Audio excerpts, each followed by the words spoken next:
Good morning, everybody, and thank you very much for coming here. I am so pleased that our concern about conflict of interest management is widely shared, and is a concern that we can share with all of you, and we have quite a very qualified and active audience helping us to address this really challenging issue and challenging activity of the conflict of interest. As you possibly know, this is not something that we are alone in this conflict of interest. Okay, can we stop going? Okay, thank you. So as you know, the conflict of interest is a situation that we are sharing with many other activities. I think it's a general concern around the world, the handling of the conflict of interest.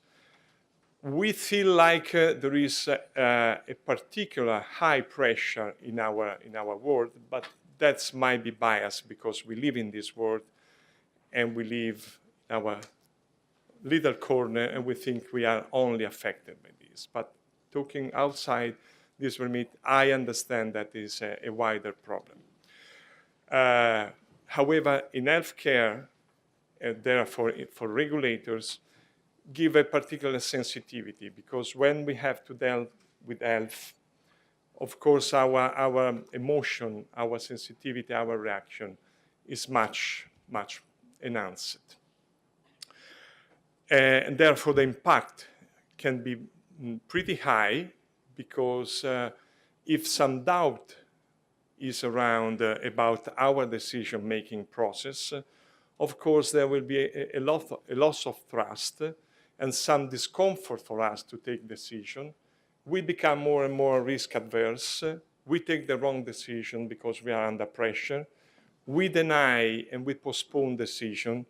So this has a higher impact than we can expect if we are not able to, we don't work in a comfortable and reasonable environment. And of course, if we make mistake and we have a loss of trust, the reputation is going down and all the system is affected. And the public health, which is our first concern, is of course affected by this. So it's easy to say that we need a very robust system to manage conflict of interest.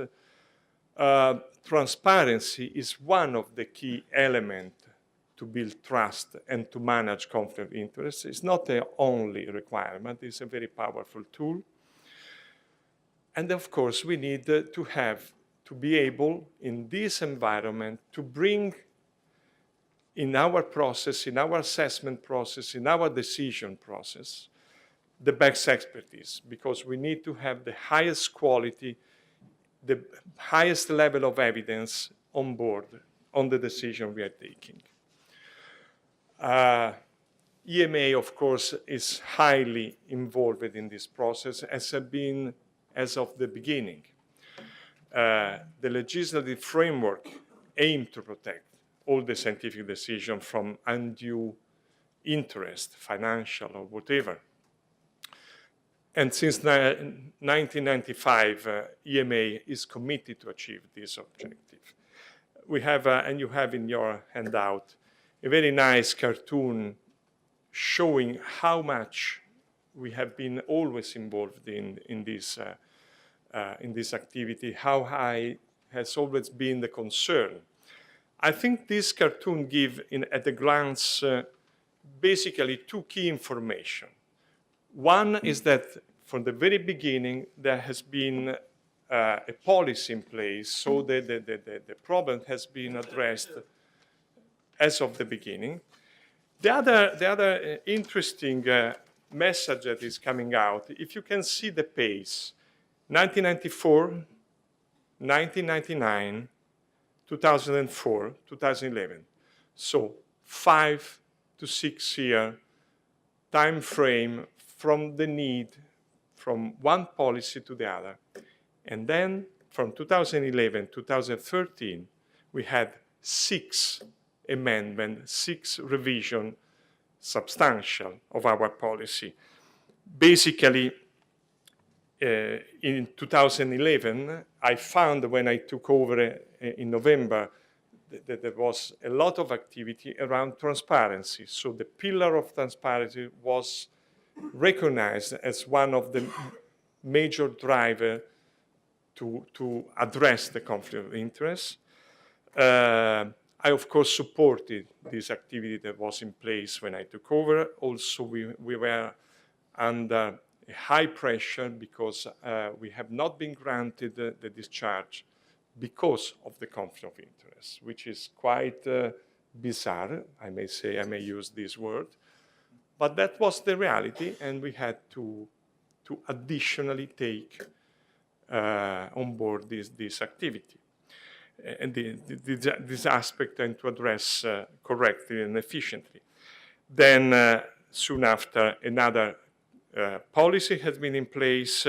In 2012, the second policy in 2012 introduced the breach of trust, which was another breakthrough along with the transparency. And in 2012, once again, in the third amendment of our policy, 3 in a row, we also introduced the ex post control. We started to try to address the quality assurance. And then we had other 2 reviews of the policy in 2015. And now, with this meeting, hopefully we will be in the position to further improve and implement. If needed, we do as many times as is needed. We do not regret to have to do many times. We want to find the right way to manage this. So where we are now, robustness, I think we are there. I think our processes are robust, are credible, and in fact, a lot of credibility, at least for those who raised concern, has been regained. We are enjoying an increased credibility. Transparency, I think, is there. For the end of the year, of this year, all the committee minutes and agenda will be published. And almost all the other committees are doing it already. The CHMP is on track because it's more difficult, it's more complex activity. But will be in place very soon. The management board meeting has always been there. The management board agenda is there. Virtually any activity in-house is visible, is transparent. Last year we released 1 million pages. Now we stopped a little bit that activity because the court is reflecting upon specific cases. But transparency, I don't think, is an issue at EMA.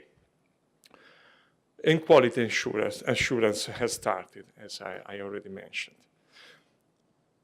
What still we need to be certain is that the right balance between the best expertise and the conflict of interest is in place. Just few figures, few numbers, as food for reflection for this morning, for this day.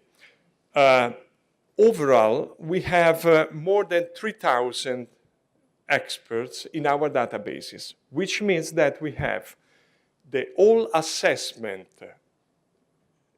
regard to the conflict of interest of 3,500 experts in our databases that are continuously updated and checked.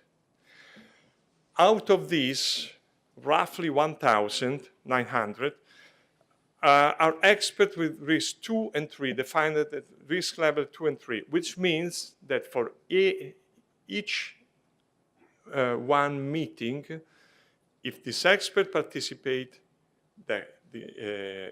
his conflict of interest is matched against the agenda. So it's quite demanding activity for our side, but it's carried out as a routine currently. some other interesting figures in the field of human medicine. Out of 8 procedure of referral, we contacted 172 experts. Sometimes people wonder what we are doing here at EMA. We are enjoying the nice life of London. Well, among the other things, for each activity, we contacted 172 experts. 71 attended. Out of those, 9 had a restricted participation, which means that we had to manage that they get outside and inside the room according to the agenda point. And 19 experts has not been invited because were not fulfilling the requirement. So as you can see, the minority of those we consider out of our database can participate at the end of the process. And the similar figures we can give for vet. The proportion are exactly the same. So basically, we will start now the core of this day. We know that there is the experience indicate that there is a lot of room for improvement. We have to better identify a methodology how to better identify the best expertise within the EU. Member states are providing a lot of support, a lot of experts, but still we don't know if the best process is in place.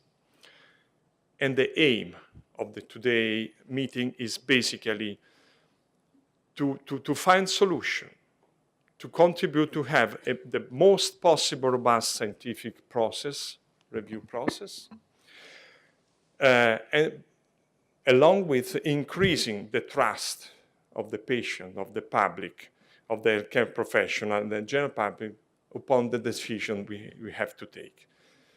What we don't want is to have a poor quality of the expertise we use in our decision-making process. What we don't want is to lower our standard of conflict of interest. I don't want that the perception is that we want to get rid of our conflict of interest, but we want exactly to strike the balance between the two. And we don't want, of course, a decline in trust. So thank you once again for coming, for joining us. Now I give you some detail about the agenda. We will have some very interesting introductory statement from Matthias Grote, who is the chair of the Committee of the Environment, Public Health and Food and Safety of the European Parliament. There we will have some addressing introductory statement from Anne Glover, who is the chief advisor to the President of the European Commission, Mr. Barroso. After, I will handle to Fernand Sauer, who will moderate the session. We have the predefined intervention and then the debate. And I will be very pleased to hand over to Fernand Sauer, who was the first director of EMA. We can call the father or the founders. And of course, everything is good is because we improved. Everything is bad is because he started in a very bad way. But we are very grateful that he is here and he contributed a lot